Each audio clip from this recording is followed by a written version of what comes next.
Gyrðir var reiður. Akkur var Hinrik gerður upp, rumdan.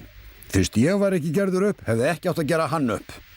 Hann fær að dóla sér í kvíum á meðan við vinnum hans verk og svo kemur hann tilbaka hæstánæður með lífið. Þetta til skammar. Og svo það annað.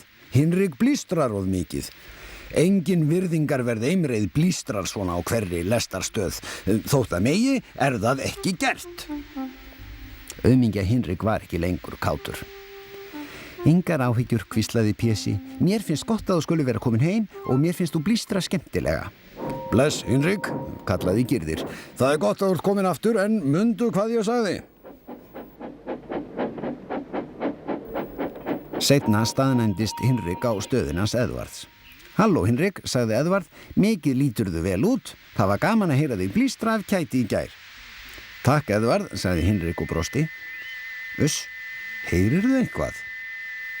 Þetta hljómar eins og Gyrðir, sagði Edvard. Og þetta ætti að vera Gyrðir, en Gyrðir hefur aldrei blístrað svona. Þetta var Gyrðir.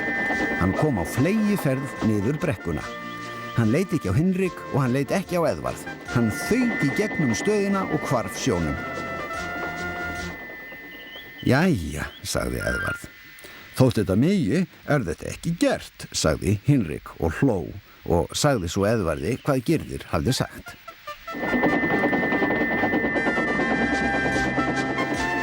Á meðan kveini Gyrði á sporinu. Hávaðinn var hræðilegur.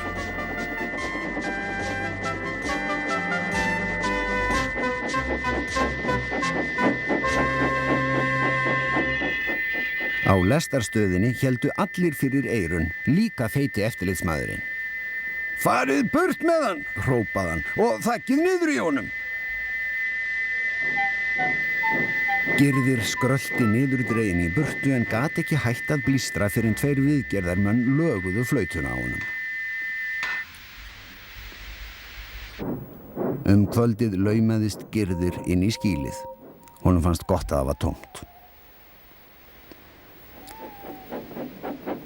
Þótt það megi það ekki gert, muldraði Hinrik út í loftið.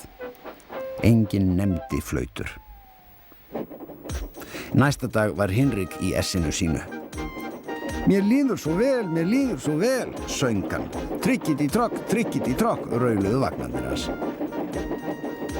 Þá sá hann nokkra drengi á brú. Píp, píp, halló, blístraði hann. Ó, kallaði hann.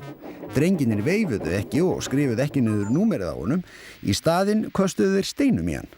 Þeir brutu glerið, snöktu vagnarnir. Farþegarnir voru ómeittir en öskureiðir. Hringið á lögregluna. Nei, sagði lestarstjórinn, látið okkur Hinrik þetta. Hvað ætlið þið að gera? Spurðu þeir. Getið þið þagað yfir leyndarmáli? Já. Jæja, sagði lestarstjórinn, Hinrik ætlar að hnerra á strákana.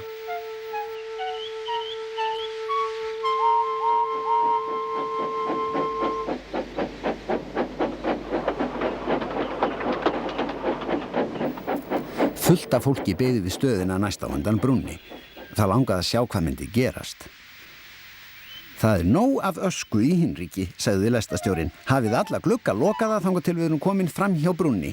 Hinrik jafn spenntur og við, það ekki? Hinrik fannst hann stíflaður. Fljótt sáu þeir drengina og þeir voru allir með steina. Ertu tilbúinn, Hinrik? Spurði lestarstjórinn. Hnerraðu rösklega þegar ég segi þér. Nú. Atsú!